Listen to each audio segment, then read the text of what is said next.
You're listening to the PT Pintcast, where smart people in healthcare come to make noise. Here's your host, Jimmy McKay. Here's your host, Jimmy McKay, still pushing buttons as we go live, and we're live. There we are. All right. Skye Donovan, Mike Reing, welcome to your live stream from Graham Sessions.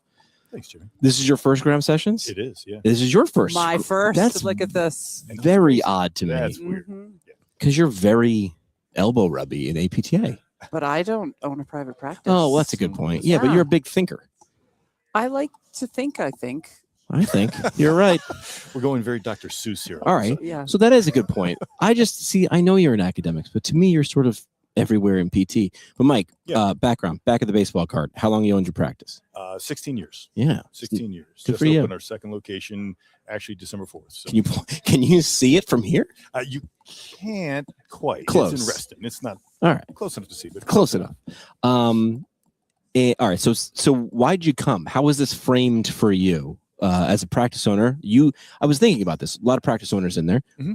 Leaving a practice for a day is hard. Your business is going on. So how was this framed for you to come to something like this? What did you expect? And then what has been delivered? Right. So to be honest, this was the first time I knew this existed. I literally had 16 no years. idea that Graham Sessions was a thing. I got an email from private practice section, and so I don't know if it was because I was at the past couple PPS meetings or how I got on the list, but I did. I looked at the content. I was like, actually, you know what? That's kind of cool. And it actually worked out great because I don't see patients on Friday anyway. Jackpot. And then Skye, APJ Vice President, you get brought to lots of different things in the corner of PT. What being in PT for a long time, right, in the profession? Are you calling me old? No. Walked right into that one. Good.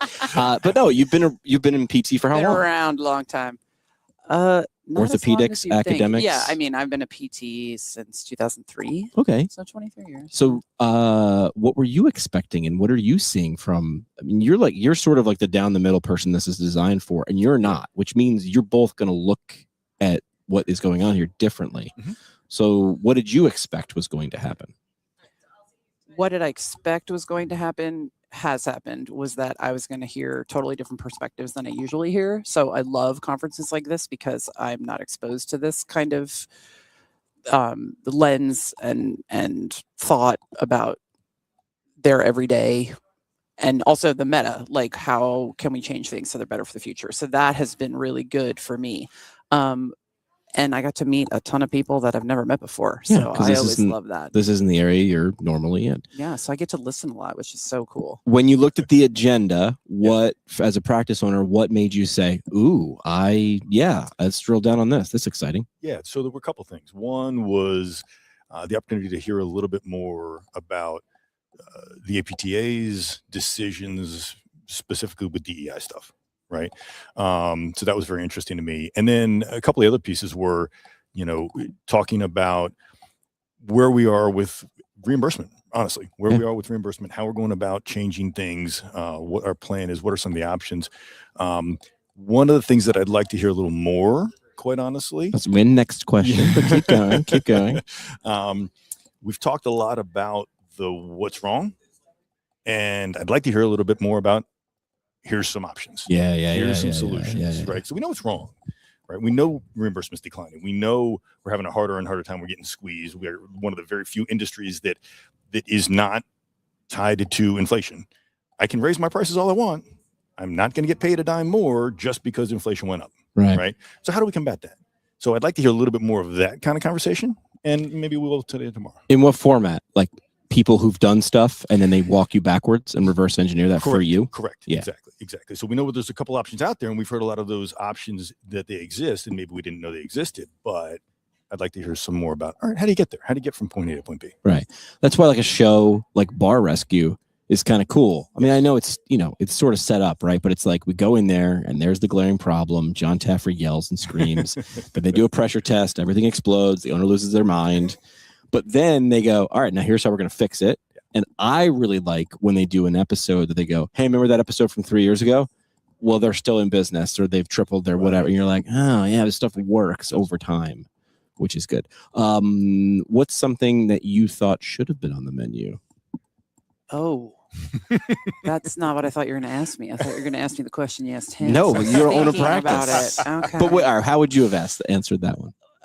I am really looking forward to tomorrow because I have the good fortune of being on a panel. Yeah, I know. We're going to get to I it, but keep get going. caught in a vacuum of listening of how to solve the problems from academics, and I really want to hear what a business person has to say about how we can solve this problem. I watch that a lot. I get caught in that a lot, right? Because I do live streams with business owners, and we're like, academic, this, and then I know somebody who's in academics, and you're like, okay, I see what you're saying, but actually, that's not even just how it works. It's like we've tried that, or you can't do that because of XYZ. So it's good to know that. Why don't you just do this? And you're like, oh, hey, thank you for pointing out that thing that's so obvious in my line of work that I can't do because of these 17 reasons. You're like, oh, I didn't know that. Sorry. So to answer your question, not be a bad guest. The question that you did ask me, what did I want to see? Or what did you look at and say, ooh, I thought that would have been an edgy talk, like something Graham's session worthy that wasn't. Knowing that they can't put everything. Right, they can't put everything because it's a pretty small conference. But I don't know. I would have liked to see something, and we touched on this a little bit, but like how to maintain your optimism. Okay. Or how to continue to think big in a world that seems to be more restrictive. Squeezing. Yeah. Going into the diamonds caused under pressure. Yeah. So how do we keep diamonding? Yeah. I would sing Rihanna, but there's no way. We can do that. We'll do that later. And I was just talking with Patrick Graham. You guys are following Patrick Graham, the guy this thing's named after. And he and I both concluded, I was like, these are great discussions. I'm like, Patrick, but where's the real conversation? He's like, the bar. And I'm like, right, we know the answer, which is why this podcast, how this podcast originated. If you were to be on the planning committee for next year, what would you be like? This, either I'm going to give this talk, or this needs to be here next year. What would you give? You had 16 years. A lot of time. What do they say? 90% of the biggest person, 3 years. And if you make it past 3 years, it's like, dude. Yeah, exactly. So what I would probably say is one of the topics, and Skye just sort of touched on it, how do you maintain the optimism? How can we sort of combat all the challenges that we're facing as a profession right now without changing the quality of what we do, right? So I would sort of focus on that piece. I say, all right, well, what's successful? What works? How does it work? And how do you make sure that we value our people, that we value the care we give, and put that above all else? We stop competing with each other, right? We stop competing with other PT practices, and we focus on competing to get paid what we deserve, right? And what's the key to that piece? I think that's what I would focus on. You are in academics. You take people to work for you who have just graduated from academics. I do. What's something that you think is important right now? The discussion going on right now is about generations. And we're like, what's important to you? And how do I figure that out? Instead of these kids today, these kids today is usually followed by a negative. Some of these kids today are so innovative. It's so great. It's usually negative.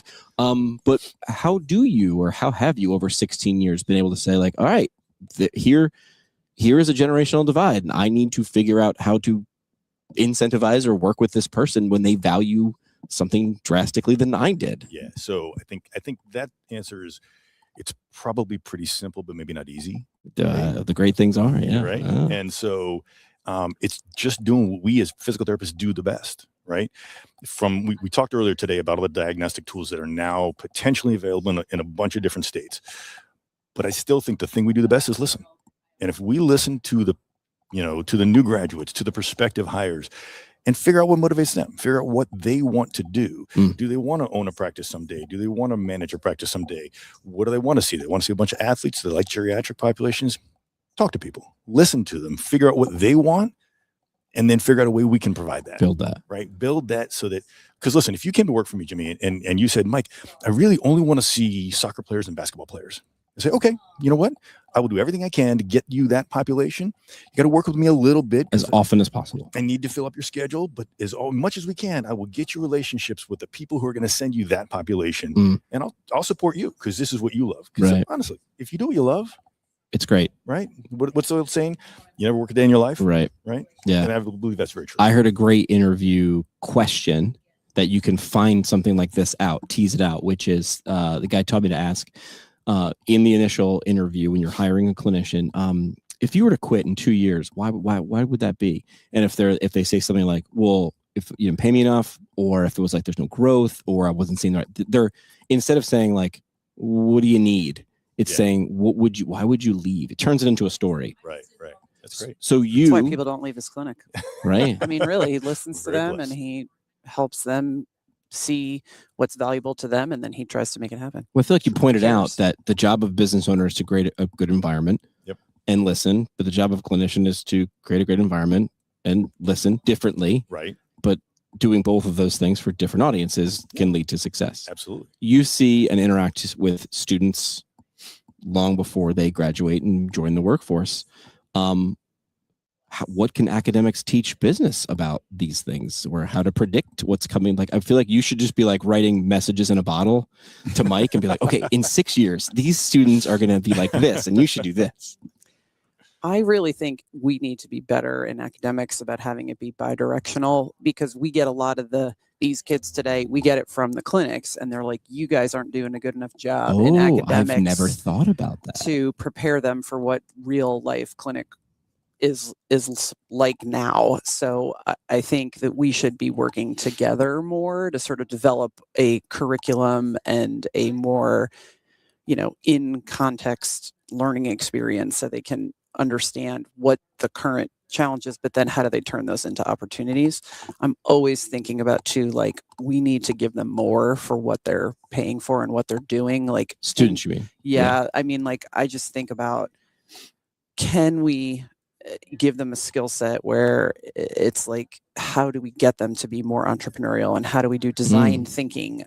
Because we can't just prepare them for the way that how I practice physical therapy. It's like, we have to prepare them to be like, what's the next thing? And if we want the profession to move forward, we should also spend some time developing almost like what you'd see in a business curriculum, not how to open a business, but how do you have that mindset to think bigger than what we are now? Because I'm always also thinking about the profession, and it's like, we keep having the same discussion over and over again. Like, why don't people know what we do? Like, why don't people see the value? We know that we give great care and it's more economical, and we do prevention, but it's like, no, still we're not moving the needle as far as we can. So I'm sort of like, well, do we create armies of people who, you know what I mean? Like, I am not the first person to say this, but why do we teach goniometry over 16 weeks? I don't know. Like, it's the same device, like, just pick a different joint. Like, maybe we just do, here's one ball and socket, here's one hinge joint.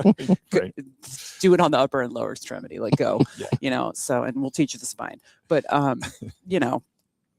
get it, there's academic bloat, so like, what do you take out, what do you put in? But I think we have to rethink it. So love it. Absolutely.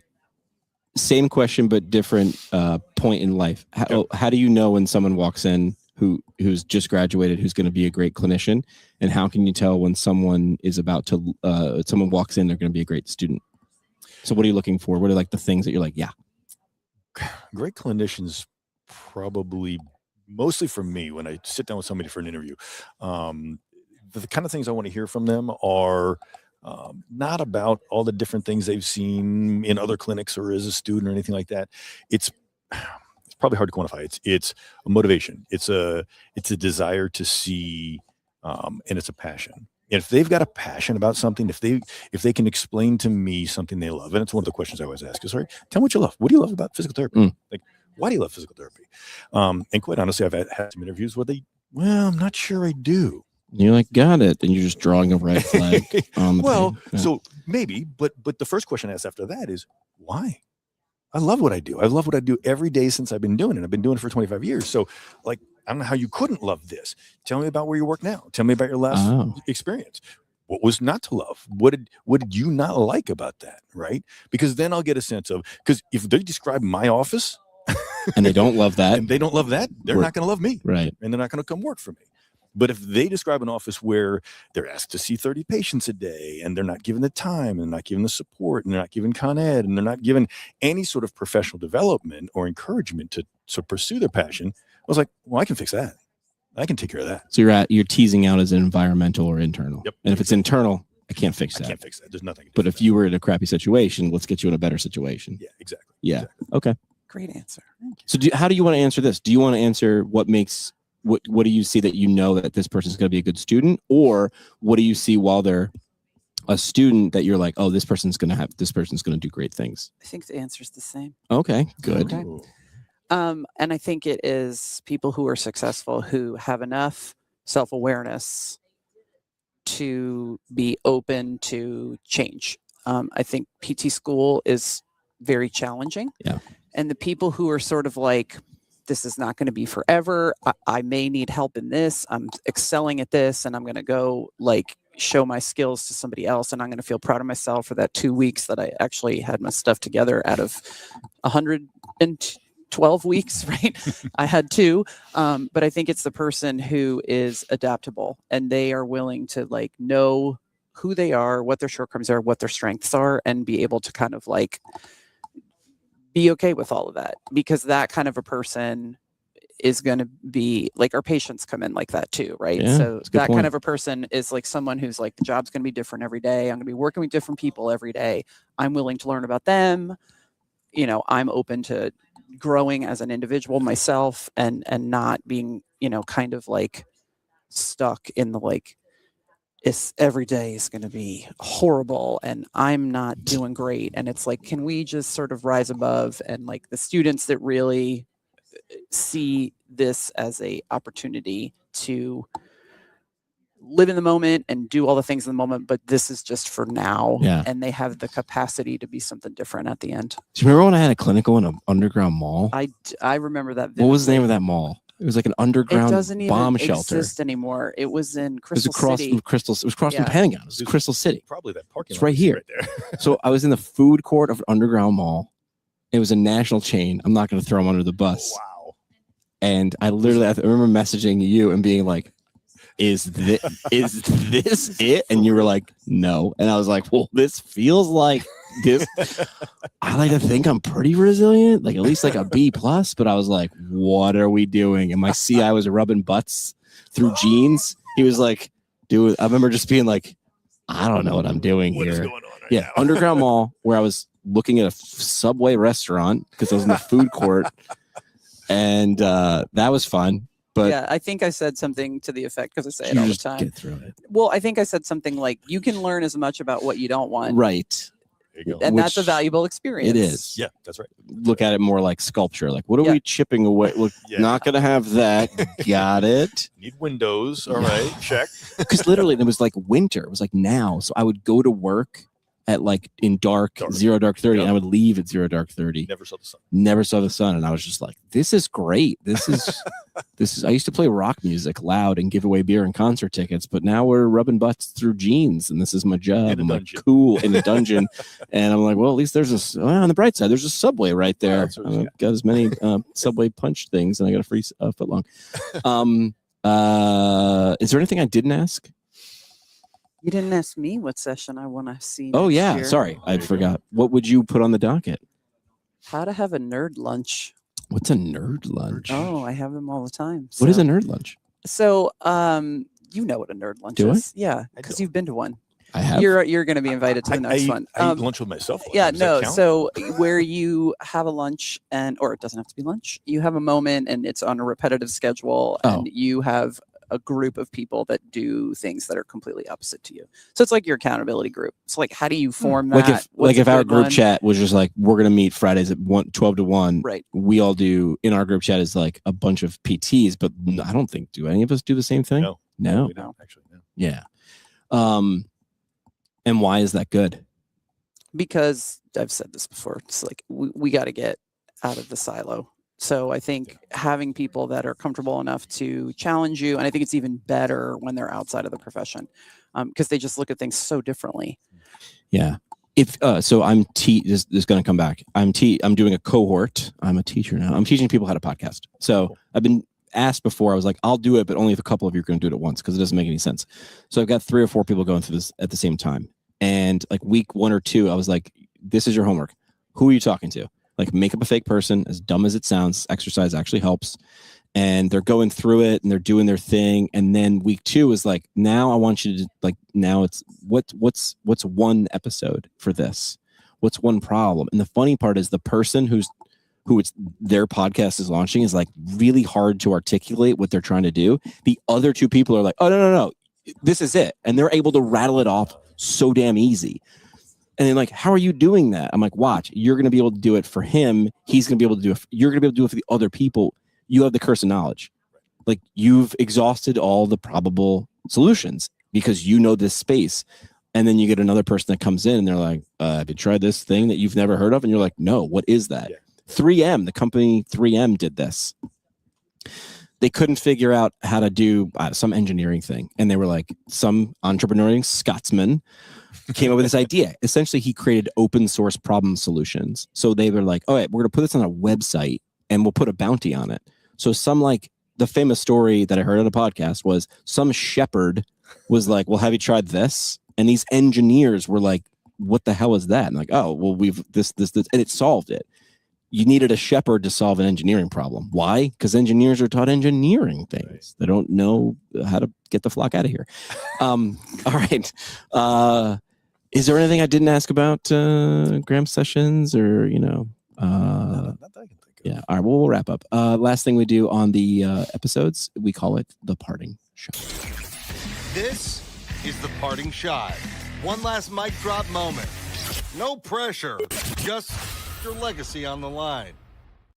I will point out I've been doing the parting shot for a decade, and just 28 minutes ago in Graham Sessions, someone on stage, I won't say who, but a pretty prominent person was like, do we have any other parting shots? And I was like, that's my turn. That's when you know you've been saying something over again. All right, parting shot, just last chance for whatever. Mic drop moment, soapbox statement, something. What do you got?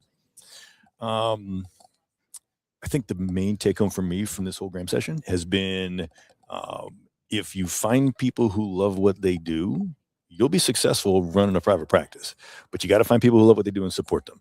You know, one of the other, I feel like I've been saying a whole bunch of sayings today, but I apologize, is hire people smarter than you. Yeah. Right. And let them do what they're good at. Yeah. That second part's not easy. Like, that's why Steve Jobs, it's a cliche. Right. But have you been in that situation? Have you been the person hired and then told what and how to do? Oh yeah, sure. Yeah, and that's terribly frustrating. No, it's awful. And then the boss is like, why isn't this working well? Yeah. I think I said it the other day, which was in the context, it was the CEO kept messing with marketing. And I think my response was something like, well, if you keep putting your fingers in the soup, don't be pissed. It tastes like fingers. Like, stop touching the marketing and then it won't taste like fingers. Right. But it's simple, but not easy. Parting shot. Clears before beers. I think that was my first party. That was our parting shot like 10 years ago. I'm saying that to my kids. I'm like, just please, clears before beers.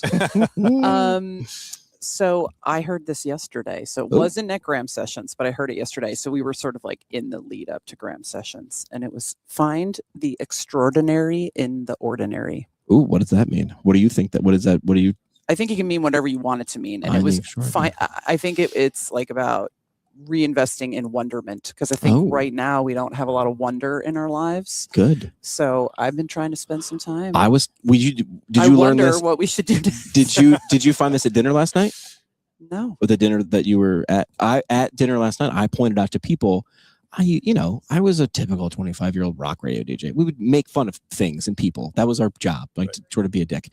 And now I'm like if I find out someone likes, I don't know, Pokemon or Disney or whatever, I used to be like, this is lame. Now I'm like just excited that they're excited. Mm-hmm. Like finding extraordinary. I'm like, I don't care about Disney or whatever, but I'm like, that's cool. Why do you like that? Right. I'm never gonna like that thing. That's okay. But I'm like, I'm actually excited you're super into hula hooping. Tell me more about the hula hoop community and how I can be a part of it. So this was fun. I appreciate you guys doing this. Now we should dip out of Graham Sessions early and go to dinner. Sounds like a plan. All right. That's it for this one, but we're just getting warmed up. Smash follow, send it to a friend, or crank up the next episode. Want to go deeper? Hit us at ptpintcast.com or find us on YouTube and socials at ptpintcast. And legally, none of this was advice. It's for entertainment purposes only. See, Keith, we read the script. Happy now?